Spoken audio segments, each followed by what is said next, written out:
ओम शांति। 10/9/1975 की अव्यक्त मुरली। हेडिंग है नॉलेजफुल और पावरफुल आत्मा ही सक्सेसफुल। ज्ञान के सागर, शक्ति के सागर, सदा जागती ज्योति, अथक सेवाधारी वत्सों को निद्राजीत बनाने वाले शिव बाबा बोले, सदा हर स्थिति में मास्टर नॉलेजफुल, पावरफुल और सक्सेसफुल स्वयं को अनुभव करते हो, क्योंकि नॉलेजफुल और पावरफुल आत्मा की रिजल्ट है सक्सेसफुल। वर्तमान समय इन दोनों सब्जेक्ट्स याद अर्थात पावरफुल और ज्ञान अर्थात नॉलेजफुल, इन दोनों सब्जेक्ट्स का ऑब्जेक्ट है सक्सेसफुल।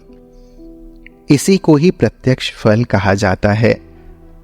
इस समय का प्रत्यक्ष फल आपके भविष्य फल को प्रख्यात करेगा। ऐसे नहीं कि भविष्य फल के आधार पर आपके प्रत्यक्ष फल को अनुभव करने से वंचित रह जाओ।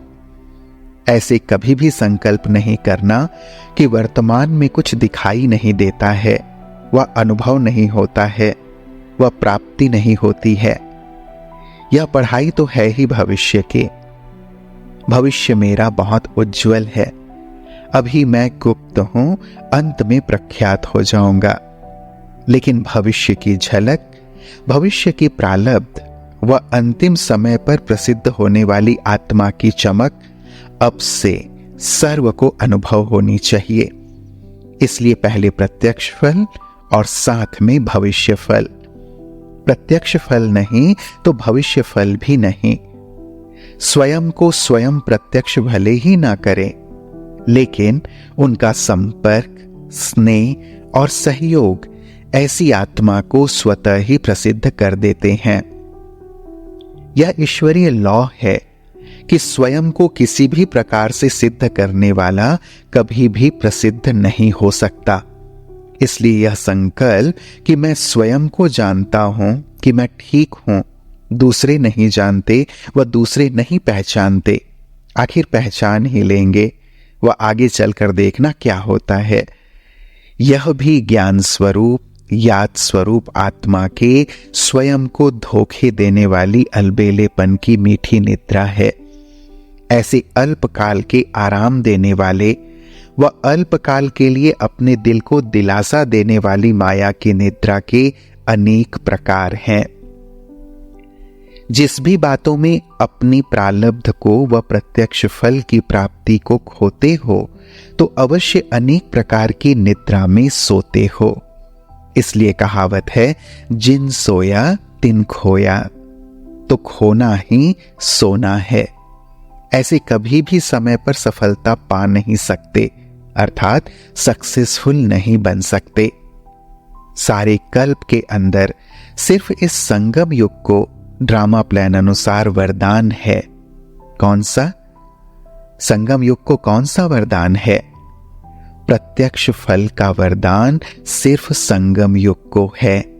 अभी अभी देना, अभी अभी मिलना। पहले देखते हो फिर करते हो, पक्के सौदागर हो। संगम युग की विशेषता है कि इस संगम युग में ही बाप भी प्रत्यक्ष होते हैं, ऊंचते ऊंच ब्राह्मण भी प्रत्यक्ष होते हैं। आप सबके 84 जन्मों की कहानी भी प्रत्यक्ष होती है।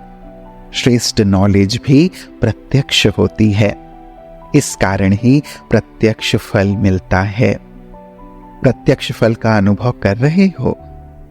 प्रत्यक्ष फल प्राप्त होते समय भविष्य फल को सोचता रहे, ऐसी आत्मा को कौन सी आत्मा कहेंगे? ऐसी आत्मा को मास्टर नॉलेजफुल कहेंगे या यह भी एक अज्ञान है? किसी भी प्रकार का अज्ञान, उसको अज्ञान की नींद कहते हैं।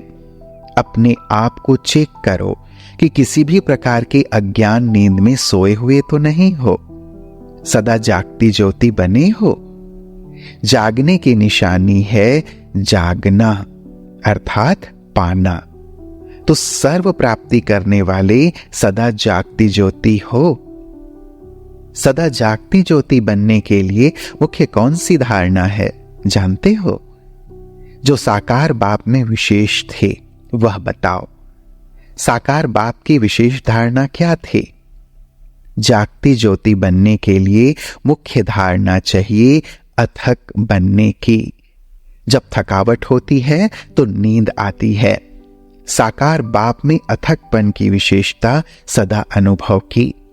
ऐसे फॉलो फादर करने वाले सदा जागती ज्योति बनते हैं। यह भी चेक करो कि चलते चलते कोई भी प्रकार की थकावट अज्ञान की नींद में सुला तो नहीं देती। इसीलिए कल्प पहले की यादगार में भी निद्राजीत बनने का विशेष गुण गाया हुआ है। अनेक प्रकार की निद्रा से निद्राजीत बनो। यह भी लिस्ट निकालना कि किस किस प्रकार की निद्रा निद्राजीत बनने नहीं देती। जैसे निद्रा में जाने से पहले निद्रा की निशानियां दिखाई देती हैं, उस नींद की निशानी है उबासी और अज्ञान नींद की निशानी है उदासी। इसी प्रकार निशानियां भी निकालना। इसकी दो मुख्य बातें हैं, एक आलस्य, दूसरा अलबेलापन। पहले यह निशानियां आती हैं, फिर नींद का नशा चढ़ जाता है। इसलिए इस पर अच्छी तरह से चेकिंग करना। चेकिंग के साथ चेंज करना। सिर्फ चेकिंग नहीं करना, चेकिंग और चेंज दोनों ही करना। समझा? अच्छा, ऐसे स्वयं के परिवर्तन द्वारा विश्व को परिवर्तन करने वाले बाप समान सदा अथक, हर संकल्प, बोल और कर्म का प्रत्यक्ष फल अनुभव करने वाले सर्व प्राप्ति स्वरूप विशेष आत्माओं को बाप दादा का याद प्यार और नमस्ते। हम बच्चों का भी प्राणेश्वर बाप दादा को याद प्यार और नमस्ते नमस्ते नमस्ते। ओम शांति।